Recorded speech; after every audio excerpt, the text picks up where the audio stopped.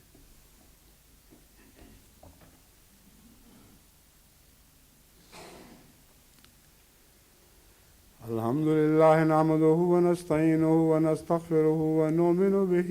ونتوكل عليه ونعوذ بالله من شرور أنفسنا ومن سيئات أعمالنا. من يهده الله فلا مضل له ومن يضلل فلا هادي له ونشهد أن لا إله إلا الله وحده لا شريك له ونشهد أن محمدا عبده ورسوله. عباد الله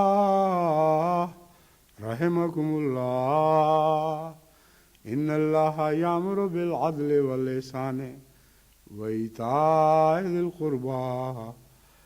وينهى عن الفحشاء والمنكر والبغي يعظكم لعلكم تذكرون. اذكروا الله يذكركم وادعوه يستجب لكم ولذكر الله أكبر.